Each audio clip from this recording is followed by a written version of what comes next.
With the first pick, the Carolina Panthers select Cam Newton, quarterback, Auburn.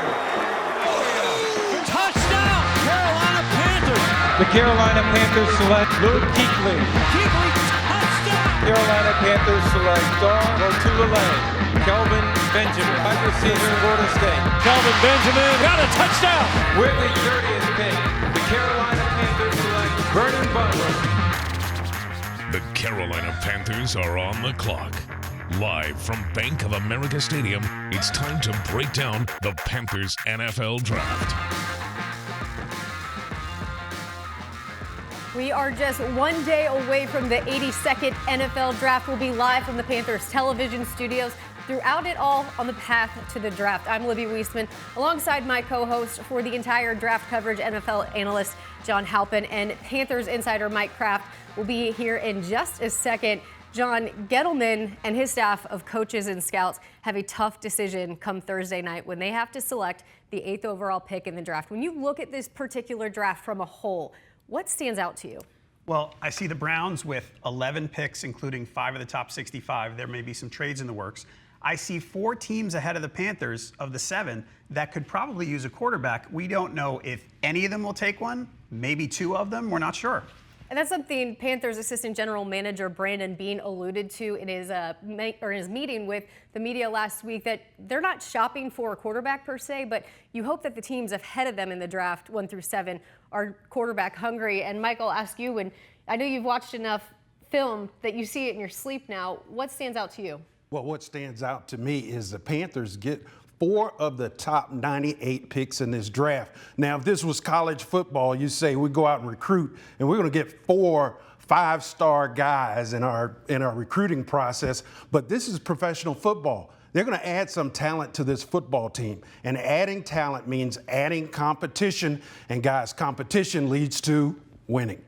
You alluded to it right there. The Panthers do have 4 picks in the top 98. So let's take a look at the draft order really quick. The Panthers obviously have that first-round pick at the number 8, which Thomas Davis will announce at the podium on Thursday night. There's 2 picks in the second round, and then 1 in all of the remaining rounds. When you guys see this many picks, you know Dave Gettleman and his staff have to be pleased with the number of opportunities they have right in front of them. Oh, yeah, and there's depth at some of the positions the Panthers need. You know, we've talked a lot about, let's say the first-round pick is a running back. Well, safeties and tight ends have been talked about too, and they seem to be pretty deep in this draft. So in the second round and the third, they're going to get some pretty good players. Mike, any reactions to all those draft picks? When you look at them, draft picks are collateral in this business, and the Panthers have the opportunity, possibly with what we're hearing. And let me tell you guys, what haven't you heard out of the Cleveland Browns? You haven't heard anything about a contract, so that means that number 1 pick could be in play.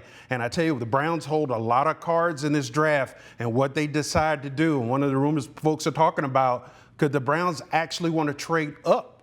And that's a possibility that could involve the Panthers, right, John?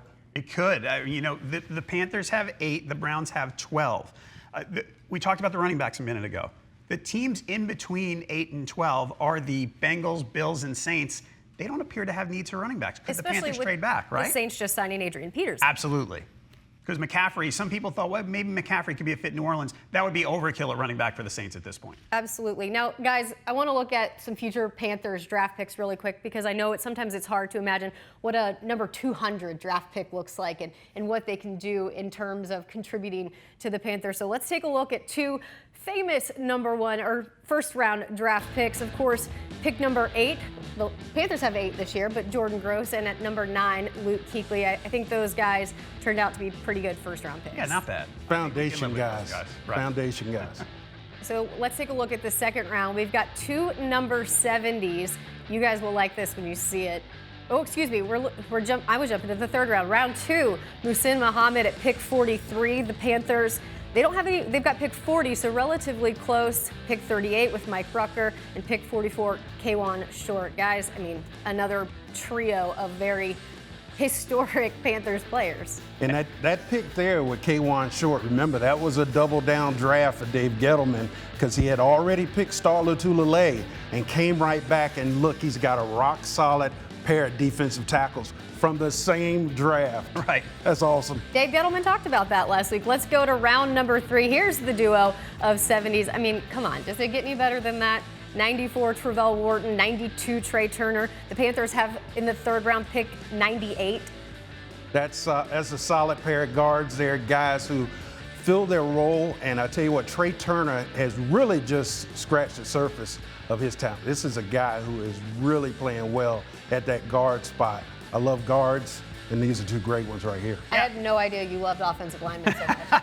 Especially guards. That was my position. And Trey, when you look at third-round picks, people get to the third round of the draft and you go, oh, maybe he's a nice player. He could help a little bit. Trey Turner's a Pro Bowler. Pro Bowler. Yeah. So you can get really good players there. You look at the third round last year, and you saw what the Panthers did with the cornerback, who ended up having a great season. But let's look at the 7th pick this year. And Panthers have pick number 216. Or excuse me, captain was 216, but the Panthers have 233. You can find a diamond in a rough like Captain Munnerlyn. Still playing after all these years. I call him the king of Mobile, Alabama, out of Murphy High School. And he will talk about his game and return game especially. So we've talked about all these picks, and we know that Gettleman has the best player available approach. So let's hear what he had to say when he talked to the media last week. The classic line in scouting is, oh, don't worry, he'll be there in the next round. That's the classic line, and I've seen that blow up in people's faces a number of times. Listen, if a guy is sitting there that can help you win, don't worry about perception or whatever, right? My philosophy is to get the best player. You guys both just heard that, and John, what was kind of your reaction to what Gettleman just said? Yeah, they've lived by that. Drafting Vernon Butler last year seemed like something a need you didn't need to address, but they thought he was the best player. Defensive linemen need to rotate anyway. So there's a balance between need and best player. I don't think they're going to reach. I didn't think they reached with the corners last year, even though some people thought they did. But there are plenty of positions where the need and the best player in this draft seem like they'll be a good fit. And Mike, your kind of reaction to what Gettleman had to say? I love listening to Dave Gettleman. He's got some great sayings from hog mollies to whatever. But when you follow the breadcrumbs that our general manager leaves, you can get some clues to where the Panthers are looking. And when I looked at my notes, one of the things that jumped out at me, he said, if you stay true to your philosophy, which is best player available, I am not afraid to draft over a guy. And guys, I talked about competition. I think that's going to be a theme heading into this season, making practice worth a little something because guys will be competing. And I think Gettleman has stayed true to that approach for years. But let's take a look at some of the mock drafts and see what some of our experts are saying about who the Panthers might take with the 8th overall pick. A trio consensus with Christian McCaffrey. We've got Derek Barnett in there, O.J. Howard, and John, you found something out of O.J. right before the show. Yeah, we were talking about, they had a workout, not one of the official 30 visits, but, because the Panthers have looked at him more closely than many other players, he certainly seems to be in play. And Mike, somebody who's been not really talked about too much for the Panthers, Dalvin Cook, are you surprised to see his name up there? Well, early on, that was the darling of the Panthers draft pick, not only just in mock drafts, but fans were all over Dalvin Cook.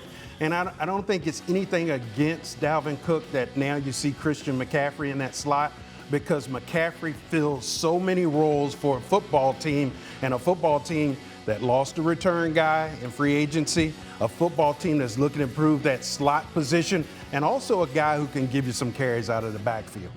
All right, well, we're joined now by Panthers.com staff writer Max Henson. And Max, the next 3 days are going to be pretty unpredictable. The draft, we never know what's going to happen. What do you like about this draft class?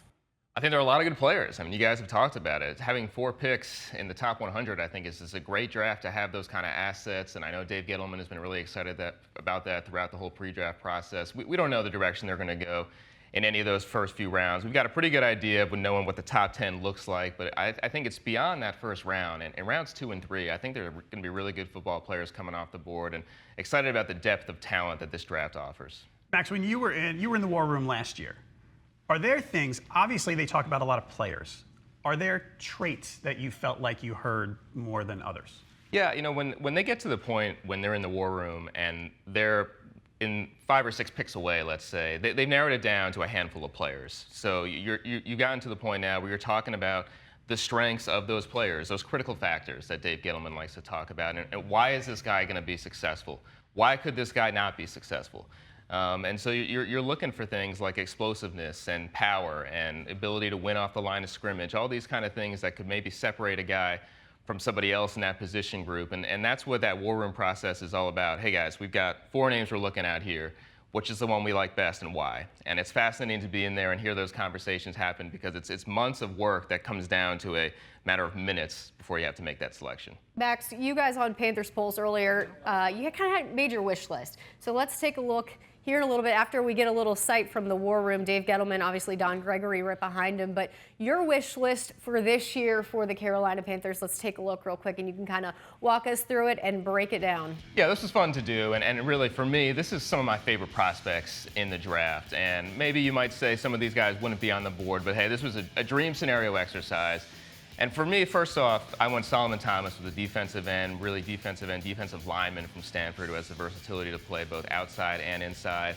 I just think if you're drafting in the top 10, you've got a chance to get a premier pass rusher, and it's hard to find those. So I think if he slips to them at 8, it'd be a tremendous pick. I went David Njoku in the second round, the tight end out of Miami with my second pick here. And another Miami tight end, obviously Greg Olsen, an all-pro who came out of that school. The Panthers have kind of flirted with the idea of adding a complimentary tight end to Greg for a while now. I think this is the draft to do it. Njoku is a special talent, a really tremendous athlete who could be a matchup nightmare at the next level. And then along the similar lines, but on the defensive side of the ball, you talk about a tremendous athlete, Obi Melifonwu, who just put on a show at the scouting combine. This is a really deep draft for defensive backs. I know Carolina went cornerback heavy last year. Dave Gettleman said this draft might even be better for defensive backs, and I think the safety spot could be an area they look at. Melifonwu would be a great pick. He's 6'4", 225 pounds. I mean, just rare size and speed at that position. And in the third round, I could have gone either running back or wide receiver here. I know most people will look at this and say, hey, there's no running back listed here. I think you might be able to get one in rounds 4 or 5. But in this scenario, I went in the third round with Taywan Taylor, a wide receiver out of Western Kentucky, who could give you that slot option, so much explosiveness, so much burst, wins off the line of scrimmage so quickly. I think that's an element this offense maybe has been lacking in years past. All right, I love your dream scenario. I think it looks great. However, the running back train is the bandwagon's pretty crowded around here. 3 months ago, would you have ever thought that a running back was going to be in play at 8? It didn't seem like it, and the last month or so, all of a sudden that train started rolling. You know, it's funny. You don't really think about running backs in the first round anymore just based on how the past few years have been. You know, you saw Ezekiel Elliott go 4th overall to Cowboys, and that was kind of the first time in a really long time people thought a running back was worthy of a top 5, top 10 selection. They've always had that stigma attached to them recently of they're not worth a first-round pick. And Dave Gettleman talks about the fact that, well, there just haven't been guys worthy of first-round picks in recent years. This year's a different story. I mean, Leonard Fournette is a guy people think is a generational talent, and we've seen Christian McCaffrey as kind of his jack-of-all-trades skill set, maybe being the best modern-day NFL running back we've seen in a while. So the running back train, as you said, is rolling. I think there's definitely in play in round 1. But the one thing we know about this draft class is relates to the running backs, too. I think you can get them in rounds 2, 3, 4, and 5. Max, as always, appreciate your insight. We're going to take a quick break, and when we come back, Mike Kraft is out of the film room and on the big board looking at defensive ends and running backs.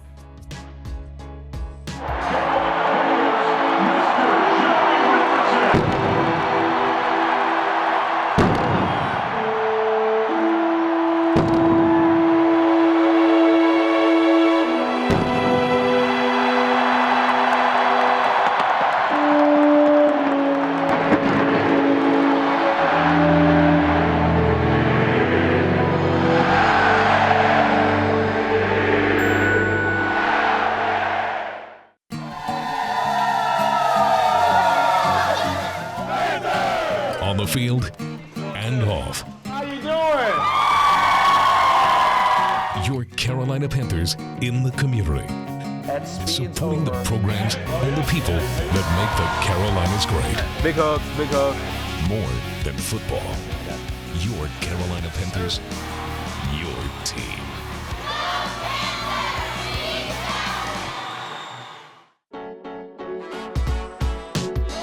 Started, everybody has talked about running backs. So guess what I'm going to do? Talk about running backs, because I've been in the film room pouring over some film of these top prospects.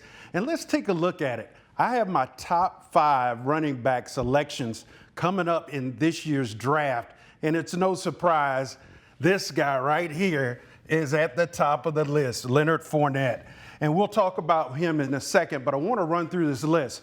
Christian McCaffrey, everybody's calling him the Swiss Army knife, and for good reason. I call him a quadruple. Can you do that? 1, 2, 3, 4.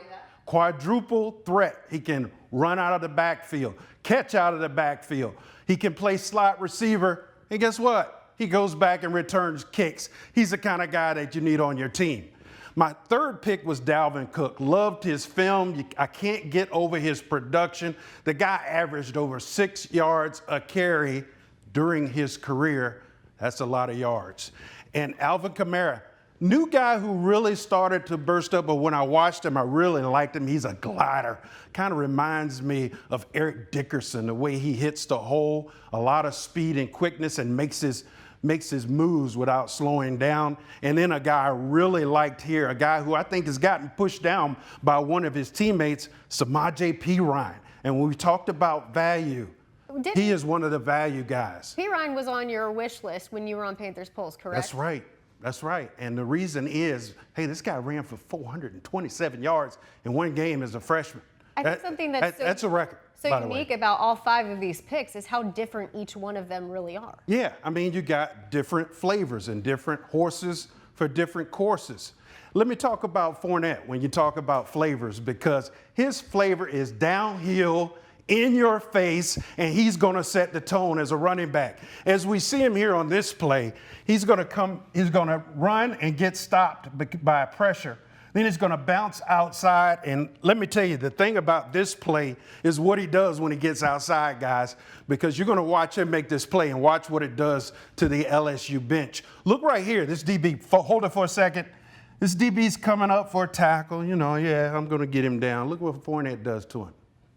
Puts the mojo on him, puts him on his back, and I tell you what, this electrified that whole LSU team down here. And he's the kind of guy that is going to set the tone for you. Now, let's look at Christian McCaffrey moving forward, because I told you, quadruple threat. This guy does it all. And one of the things he can do is hit the home run. Pause it. He's going to get this here, make 2 moves before he crosses the line of scrimmage. Bounce outside, fake a couple guys, and then, not to spoil it, he's out of the house. So we'll let it run here. You see the move there in the hole? That's the kind of thing that he has, a shiftiness. And I actually coach running backs at Johnson C. Smith University. And one of the things I taught those guys was to make your move without stopping. Can't stand a running back who stops because now he's tackled. So look at this play in the hole. Real good vision. Hold it here. You see him. He sees this all blocked up in here. So what is he going to do? He's going to wind it back, and the defense is going to make another good play to fill up the hole. And then right here, watch his head stop it. Look at this. Look at his eyes setting this up, because he's going to give him a little shimmy, and then he's out of the gate. Love this play right here. And guys, I love blocking for running backs like this back when I was in college. Give me the widescreen, guys, because when he breaks in the open, here we go. We're going in for the touchdown. You look so much alike. You almost had a beat right there. I had that type of speed as an offensive lineman. They say with McCaffrey, you talked about the vision, good hips too, which you can't really teach. Some guys are stiff there. He's not. Hey, he's got that stuff, and you can't quantify it. You can't teach it. There's certain guys that when you get them to that 3-yard bubble behind the line of scrimmage, that's when they make their money. The offensive line does everything they do to open the hole, get him to that second level. It's guys like this who make the big play. Now I'm interested to see your top 5 defensive ends, because this is going to be good right here. I want to hear about them. Well, running backs we know are in play, but also I was really impressed by the overall class of defensive ends. And we talked about Myles Jarrett, presumptive number 1 pick. Yes. We're going to assume that. Absolutely. But guys, you know when you assume what happens. Okay, we won't go there. But the bottom line is, if he goes number 1, there's still quality defensive ends, not just in the first round, but throughout the draft. There's some guys that you can look at. You were talking about that earlier with your value picks, that there's some position groups that you don't need to necessarily get in the first round because their position group is so deep. They can still be there. The talent can still be there in the second round, the third round. But you know the psychology of the draft nowadays, because you have the first round one night, and then you got to wait 24 hours before you get moving forward. And some fans might be like, oh, man, we didn't get this. We didn't get that. But the bottom line is Let the draft play out through the 7 rounds because you will see the whole fabric of the draft. Now, Derek Barnett, I had him at number 2, and the reason I had him over Solomon Thomas, little bit more experience, played in 39 games for Tennessee, and I see him as a Charles Johnson type guy. Uses his hands well, not extremely tall. Solomon Thomas, there's a guy that's been connected to the Panthers, a complete football player. And this guy down here, Taco Charlton, in any other day and age, he would be playing power forward for Michigan. Let's see some film. Okay, let's see some film. We're going to look at Myles Garrett. And on this play, here he is right here. On this play, he's going to come off the ball with a lot of speed.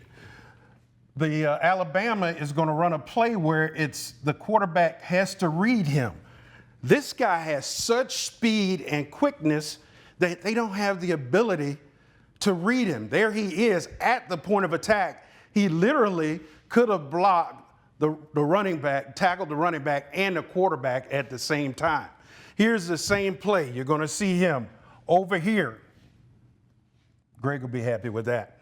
Also, he's going to come off that edge hot. He's going to be unblocked. That's because it's either a read or an RPO. But let me tell you what, this wasn't the right read because boom, there he is, tackle for a loss. Now, the other guy we talked about, Solomon Thomas. Let's look at some plays from him. He is a guy who plays good against the run as well. One thing I want you to watch on this play, here he is right here, guys. Watch his first 2 steps and how quick they are. Stop it right there. Look at what he has done. He has made penetration right here on the offensive line. That has destroyed the integrity of that play. Notre Dame wants to run this ball right here, but obviously they're not going to do it. Now he's not finished. Makes a good spin move, run it forward, makes the tackle in the backfield. That is another solid football player.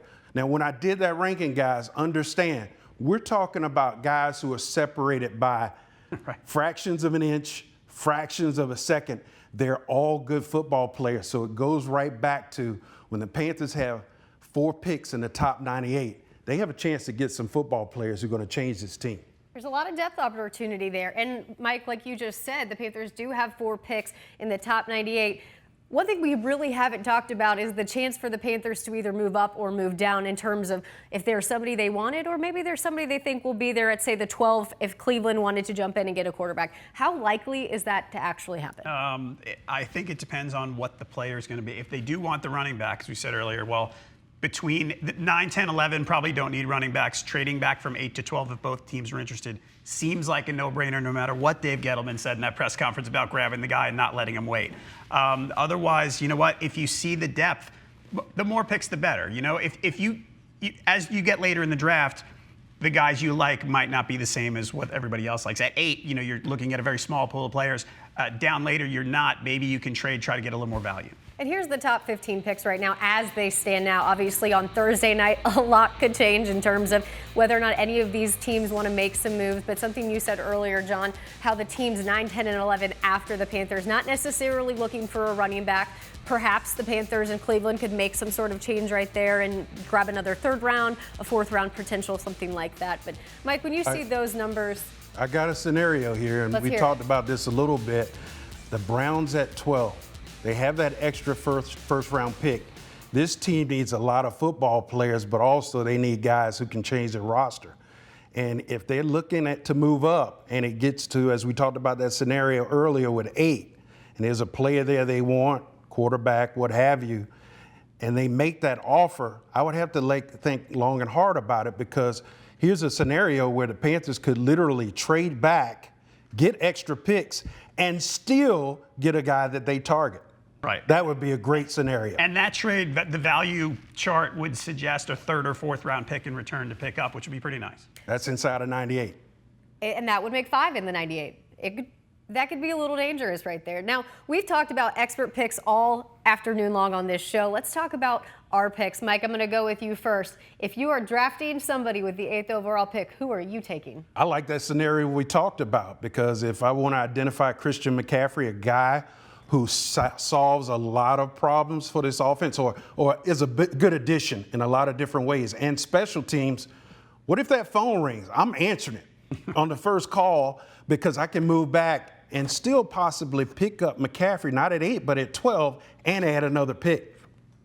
John, what about you? Okay, first I want to say if Thomas or Jamal Adams is there at 8, I would like them. I don't think they're going to be there. No matter, sorry Max, but his dream scenario I think is going to blow up. I'm not on the running back train as much as everybody else. I would love to see O.J. Howard. And maybe it's just a style thing that it's more of a want to see it than I think it will happen. But having 2 very good receiving tight ends just makes you so different and makes you a matchup nightmare for other teams. You can't cover both him and Greg Olsen. I would love to see that one for the Panthers. I think it'd be a really nice pick. I'm personally on the McCaffrey train. I think the more you can do, the better, especially when we get down to training camp, when Gettleman and Ron are always talking about some of the opportunities to make the 53-man roster is what you can do on special teams. And McCaffrey has proven throughout college that special teams, he can play it too. He can do a little bit of everything, which is something I think is very attractive to the Panthers. You see him there at the combine. But now, John, you've got some fan questions you were going to talk about. Yeah. I think we have these hats for a reason they're on the table. Yes, because Thursday, Friday, Saturday, we're going to be live here at Panthers.com and on Facebook Live video on the Panthers Facebook page. We're going to take some questions. If we use your question, we might be giving away one of these hats. So make sure to tune in and watch when the draft's over on Thursday, Friday, Saturday. You're not getting this one. You've got your own model What do they call these? Flapjacks? Snapback. Yeah, okay. I got my flapjack on. I like flapjacks better. As always, you can log on to Panthers.com for all of your draft information. We'll keep you covered on there. And John Halpin, Mike Kraft, and I will see you live Thursday night after the first round of the 2017 draft. With the first pick, the Carolina Panthers select Cam Newton, quarterback, Auburn. Touchdown, Carolina Panthers! The Carolina Panthers select Luke Kuechly. Kuechly, touchdown! Carolina Panthers select Dawn O'Tulele, Kelvin Benjamin, wide receiver, Florida State. Kelvin Benjamin got a touchdown! With the 30th pick, the Carolina Panthers select Vernon Butler. The Carolina Panthers are on the clock. Live from Bank of America Stadium, it's time to break down the Panthers NFL Draft.